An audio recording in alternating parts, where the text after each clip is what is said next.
Mahavir college के इस प्रांगण में, इस ऑडिटोरियम में आज के इस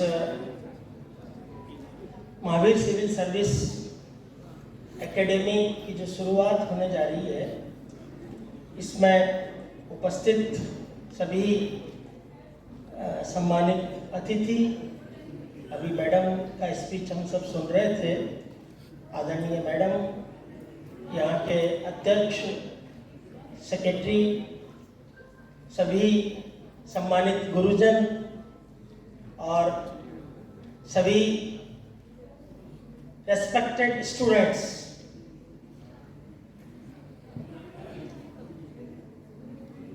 तो मेरा सबसे आग्रह ये रहेगा कि थोड़ा, जैसे चूंकि हम समय दे रहे हैं, आप लोगों का बड़ा बहुमूल्य समय है, तो थोड़ा यदि सभी स्टूडेंट्स बहुत ध्यान से सुनेंगे, क्योंकि ऐसे जो कार्यक्रम होते हैं उन कार्यक्रमों की बहुत आवश्यकता है। और इनसे हमें सिर्फ दिमाग से ही नहीं, दिल से भी हमें ये कार्यक्रम जागृत कर, और एजुकेशन में हम सिर्फ माइंड को डेवलप करने का काम हमारी जो इंडियन एजुकेशन अभी सिस्टम है उसमें करते हैं, लेकिन स्टूडेंट को हमें उसके हार्ट से भी, दिल से भी तैयार करना होता है। और वो कहीं न कहीं छोटी मोटी कमी रहती है, और वो इस तरीके के जो कार्यक्रम होते हैं उन कार्यक्रमों से, क्योंकि जब तक अभी मैडम काफ़ी विस्तार से अपने अनुभव बता रही थी, बहुत सटीक रूप से आप लोगों को अपना एक कैसे प्लानिंग करनी है अपने करियर को बेहतर बनाने के लिए, आप लोगों ने काफ़ी कुछ चीज़ें समझी। निश्चित रूप से चूँकि मैं मेरा अनुभव तो बताऊंगा ही आप सबको, कि हर व्यक्ति का, हर इंसान का, हर बच्चे का प्रतिभाएं दुनिया में कोई कम नहीं है। और विशेष करके हमारे भारत में, आज पूरे विश्व में हमारे भारत की जो प्रतिभाएं हैं उन्होंने अपना कीर्तिमान भी स्थापित किया है। केवल हम अपने स्थानीय स्तर पर ही नहीं, इंटरनेशनल लेवल पे भी आज जितने भी कंट्रीज हैं उन कंट्रीज में हमारा जो इंटेलेक्चुअल लेवल है, वो इंटेलेक्चुअल लेवल का लोहा जो है वो पूरा विश्व भी मानता है। चाहे वो अमेरिका है, चाहे वो ब्रिटेन है, चाहे अभी आपने देखा होगा कि कई स्टेटों, कई जो कंट्रीज हैं उन कंट्रीज में इंडिया के लोग अब राज भी कर रहे हैं। तो ये सब किससे है? अपने दिल और दिमाग से। आज चूंकि हम एक विशेष पर्पस से यहाँ पर, आप सब में से यदि कोई सीनियर में पढ़ता है, कोई जूनियर में पढ़ता है, अभी कोई कॉलेज में पढ़ रहे हैं, किसी ने अपनी ग्रेजुएशन कंप्लीट कर ली है, यानी अभी हम उस स्टेज पर हैं कि हमें अपना फ्यूचर तय करना है। और हमारे फ्यूचर को हम तय करने के लिए स्वयं एक्सक्लूसिवली व्यक्ति खुद जिम्मेदार होता है। अच्छा बनने के लिए भी, असफल होने के लिए भी, बीच में रुक जाने के लिए भी, भटक जाने के लिए भी, और डिफरेंट तरीके की जो घटनाएं, दुर्घटनाएं हम अपने जीवन में देखते हैं, उन सब के लिए एक्सक्लूसिवली सेल्फ, यानी खुद व्यक्ति जिम्मेदार होता है। क्लास में गुरुजन सारे बच्चों को एक साथ पढ़ाने की कोशिश करते हैं, एक साथ पूरा देने की कोशिश करते हैं। आप देखेंगे कुछ बच्चे मेरिट में आते हैं, कुछ बच्चे अच्छी परसेंटेज लाते हैं, कुछ बच्चे, यानी सबको समान डिस्ट्रीब्यूशन है। एक क्लास में यदि 100 बच्चे बैठे हैं तो 100 बच्चों को अपने नॉलेज का, अपने एक्सपीरियंस का, अपनी टेक्निक का टीचर्स एक साथ पूरा देने की कोशिश करते हैं। और फिर भी असमानता कहीं न कहीं फिर आती है। वो इसलिए आती है कि जैसा अभी मैडम ने बताया, जिन बच्चों ने मोबाइल का उपयोग क्लास में भी नहीं छोड़ा, अपने दिल और दिमाग को क्लास में उपस्थित नहीं रखा, अपने लाइफ को टारगेटिव नहीं किया, स्ट्रॉन्ग डिटर्मिनेशन नहीं किया, तो फिर कहीं न कहीं हमारा जो लेवल है वो लोअर लेवल पे आता है। यदि हमें टॉप पे जाना है, यदि हमें अपने जीवन में कीर्तिमान स्थापित करना है, यदि हमें कुछ करके दिखाना है, अपने परिवारजनों को यदि हमें पेबैक करना है, आजकल पेबैक टू सोसाइटी की बहुत बड़ी बड़ी बातें होती हैं, काफी लोग इसमें लगे हुए हैं कि मैं भी समाज को कुछ दूं, मैं भी यदि कुछ समाज से मैंने लिया है, बहुत कुछ लेते हैं हम। इस विद्यालय का बहुत योगदान रहता है हमारे लाइफ में। यदि हम इस विद्यालय में, यानी जिस विद्यालय में भी पढ़ते हैं, जिन गुरुजनों से भी पढ़ते हैं, उनका कंट्रीब्यूशन देखिए हमारी लाइफ को कितना मिल रहा है। हम क्या देते हैं? क्योंकि जब तक हम खुद सक्षम नहीं बनेंगे, हम जब तक खुद तय करके अच्छे नहीं बनेंगे, हम भी उसको कैसे दे पाएंगे। तो मेरा आप सबसे इस मौके पर यही एक आग्रह रहेगा कि आप अपनी जो क्षमता है, अपनी जो कैपेसिटी है, जो आप में भरपूर है, भरी पड़ी है, उसको सही दिशा में। यूथ की जो कैपेसिटी है, हम बहुत सारे एग्जाम्पल देखते हैं। एक व्यक्ति ने पहाड़ खोद दिया, कितना टफ काम है, सोचते ही ऐसा लगता है कि यार ये संभव कैसे है, लेकिन संभव हुआ है, करके दिखाया है, सत्य है। ऐसी बहुत सारी घटनाएं हैं। मैं खुद आपके सामने आज, आप सब भी अपना सपना देखते हैं कि भारतीय प्रशासनिक सेवा, चूंकि राज्य की, केंद्र की, राज्य की, हमारे देश की एडमिनिस्ट्रेशन की सर्वोच्च सेवा है, और इसको प्राप्त करने का जो सौभाग्य है वो बहुत परिश्रम करने के बाद, बहुत कोशिश करने के बाद मिलता है। मैं अपने आप को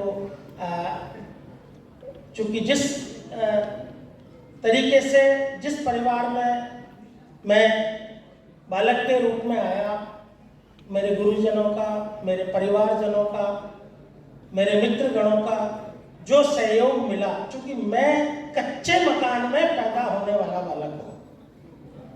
मेरे मकान में, कच्चा मकान, झोपड़ी का मकान, कक्षा 8 तक मेरे घर में लाइट नहीं थी।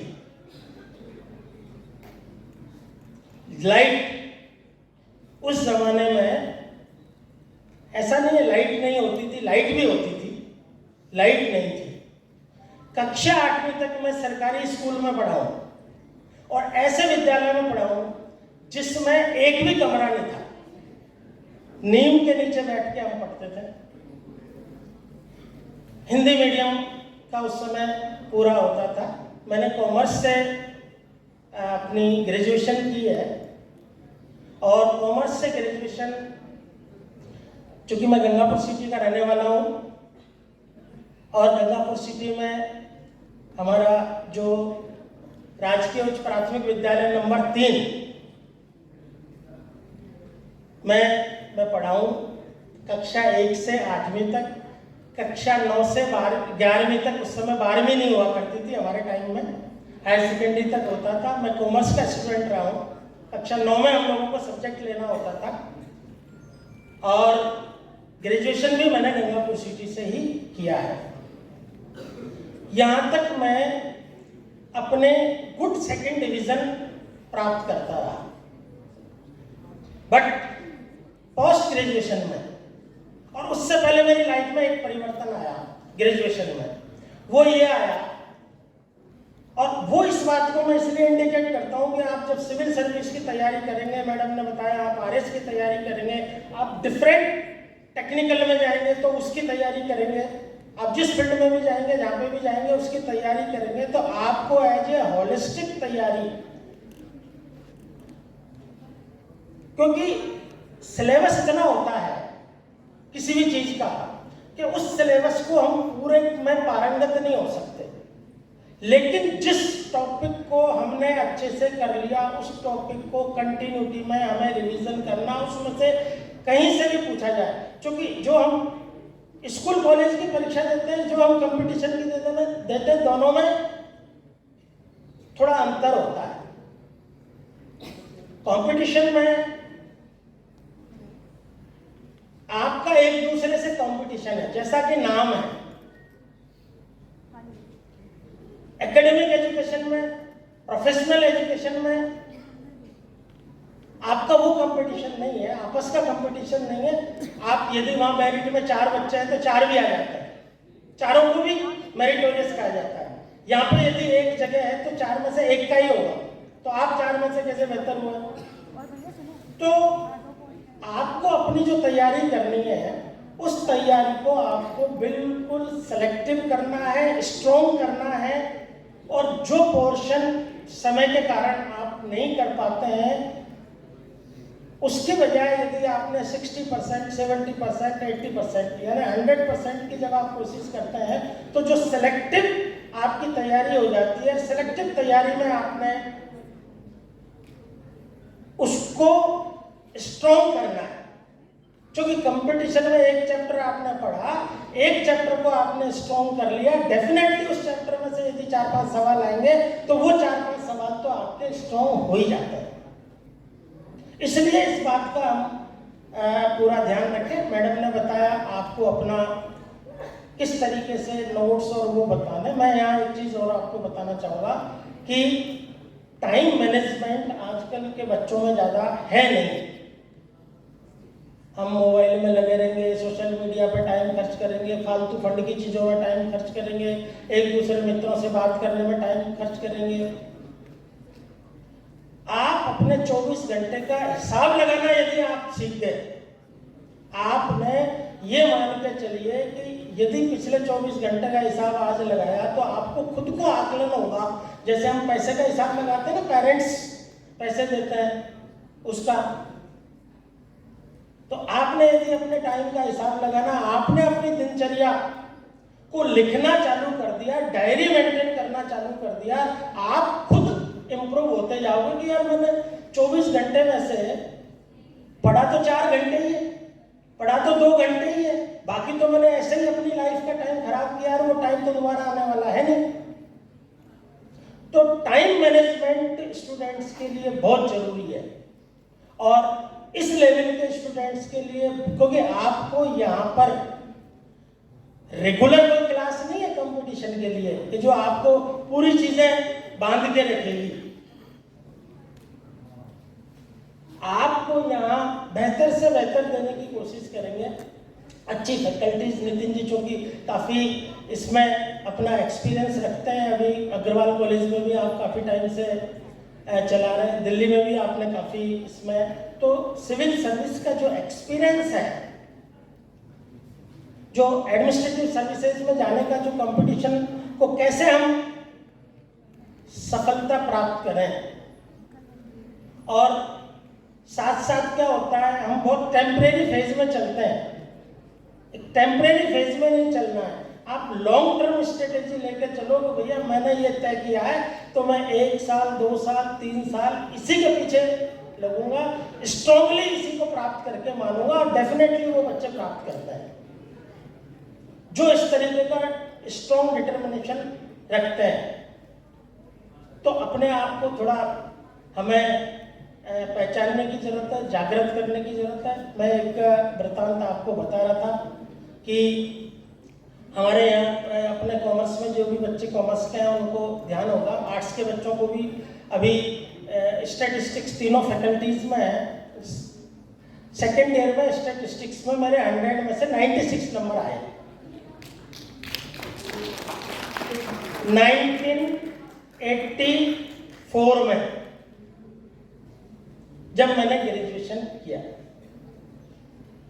ठीक है, तो उस 96 नंबर में मैं, और हमारे गंगापुर सिटी कॉलेज में मैं बड़ा पतला दुबला और छोटा सा था, और बड़े बड़े तगड़े बच्चे थे, ठीक है, और मैक्सिमम बच्चों की आई सप्लीमेंट्री स्टैटिस्टिक्स में, क्योंकि उसमें क्या हुआ कि प्रैक्टिकल टफ सवाल ज्यादा आ गए, तो सप्लीमेंट्री आ गई मैक्सिमम बच्चों की तो जो बच्चे ट्यूशन व्यूशन का उस समय दौर खूब चलता था, मैं तो किसी के पढ़ता नहीं था, ट्यूशन इतनी क्षमता ही नहीं थी परिवार में, घर में।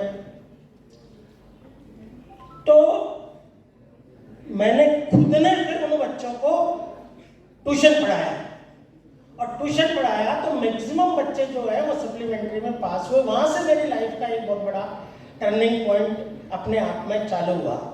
मैं गवर्नमेंट कॉलेज बांसवाड़ा में पीजी कॉलेज में लेक्चरर रहा। यहाँ से जब पोस्ट ग्रेजुएशन किया 72% से यूनिवर्सिटी से, तो यहाँ छोड़े रास्ते में जयपुर कॉलेज, नेशनल कॉलेज, दो पहले कॉमर्स के फेमस कॉलेज हुआ करते थे। मैं मॉर्निंग में एक कॉलेज में पढ़ाने जाता था, इवनिंग में दूसरे में जाता था, और दिन में यूनिवर्सिटी में जाता था। कई बार मैं 9 बजे जाता था लाइब्रेरी यूनिवर्सिटी में, और शाम को 9 बजे बंद करते थे जब ही आता था। तो हार्ड वर्किंग जो है, और उसमें कभी कोई एनर्जी डाउन नहीं होती इंसान की। हम जितना वर्क करेंगे उतना एनर्जेटिक रखेंगे। हम लोग जैसे जिस दिन वर्किंग डे होता है उस दिन वर्किंग डे अपने आप में एनर्जी का दिन है। जिस दिन छुट्टी होती है ऑटोमेटिकली हम सब फील करते हैं, काफी एज के लोग, बिल्कुल बॉडी भी उसी हिसाब से शिथिल हो जाती है, यार आज छुट्टी है, क्योंकि मन में दिल में ये आ गया आज छुट्टी है। तो वर्क करने से एनर्जी आती है। कभी भी आप यदि अच्छा, और जैसे जैसे आप ग्रेजुअली चीजों को प्राप्त करते जाएंगे, आप में खुद में एनर्जी का लेवल बहुत बढ़ता जाएगा। एक मिनिमम लेवल को, जैसे भवन का स्ट्रक्चर जो खड़ा हो जाता है, वो स्ट्रक्चर खड़ा करने में जितना स्ट्रॉन्ग स्ट्रक्चर खड़ा हो गया, बाद में फिर वो भवन आपको बहुत एक तरीके से उपयोगी साबित होता है। वही है कि जब शुरू में आप स्टडी चालू करेंगे, हो सकता है आपको थोड़ा टफ लगे, हो सकता है आपको ऐसा लगे दिमाग में, यार मैं नहीं कर पाऊंगा, मैं नहीं कर पाऊंगा। ऐसा नहीं है,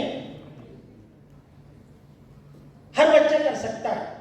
हर बच्चे में समान माइंड है, समान अवेलेबिलिटी है हर चीज की। बट कोई परिश्रम ज्यादा करता है, कोई कम करता है, कोई उपयोग ज्यादा करता है, कोई कम करता है, इतना सा अंतर आता है, इससे ज्यादा अंतर नहीं आता है।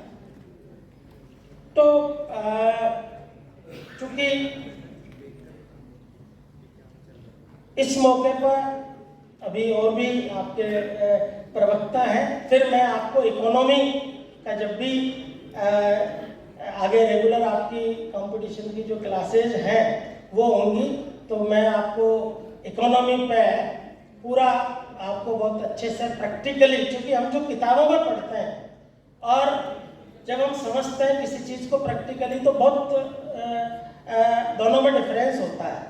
और हम खुद कैसे आइडिया लगाएं इकोनॉमी का, हम खुद कैसे ऐसे सवालों का जवाब दें कि जो हाइपोथेटिकली पूछे जाते हैं कंपटीशन में, तो उसके लिए मैं आपसे जब भी 1-1.5 घंटे की आपसे बात करने आऊँगा, तो 2-3 चीज़ों पे मैं आपसे बात करूँगा अपने इकोनॉमी पे।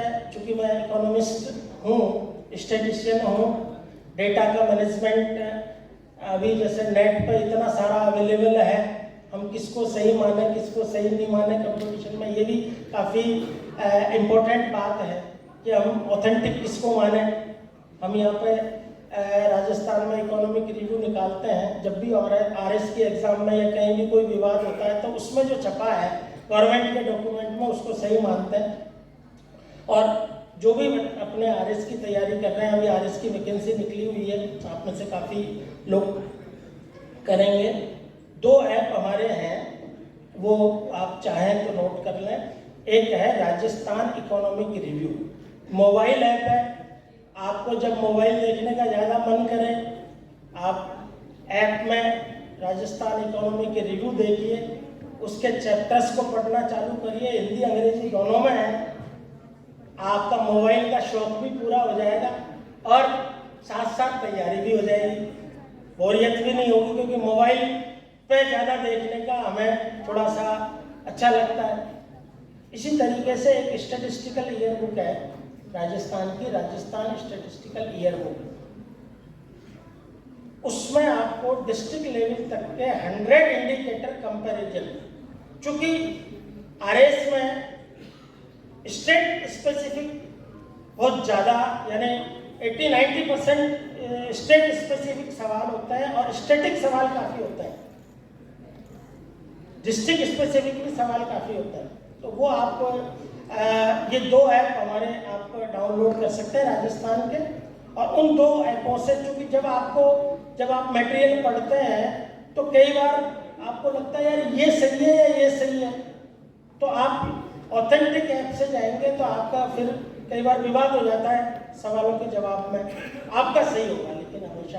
तो मुझे इस अवसर पर आप नितिन जी का धन्यवाद दूंगा, यहाँ महावीर कॉलेज की सभी फैकल्टीज़ का आभार व्यक्त करूँगा कि आपने मुझे आप सबसे इंटरेक्शन करने का मौका दिया और कुछ मेरे अनुभव आपसे मैं शेयर कर पाया। और निश्चित रूप से आप 2-3 चीज़ों को यदि अपने जीवन में यदि आप अंगीकार कर लेंगे तो डेफिनेटली आप में से सभी लोग, इतना स्कोप है, स्कोप की कोई कमी नहीं, एवरी ईयर स्कोप भरमार है। हम जिस क्षेत्र में भी जाना चाहेंगे, जिस क्षेत्र को भी चुनना चाहेंगे, स्कोप ही स्कोप है। बहुत अपॉर्चुनिटी सब अवेलेबल है, उसको पकड़ने की जरूरत है। स्ट्रॉन्ग डिटर्मिनेशन करिए, असफलता से घबराइए मत, क्योंकि असफलता टेम्परेरी होती है। हर्डल्स हैं, हर्डल्स को कंटिन्यूटी में करते रहिएगा।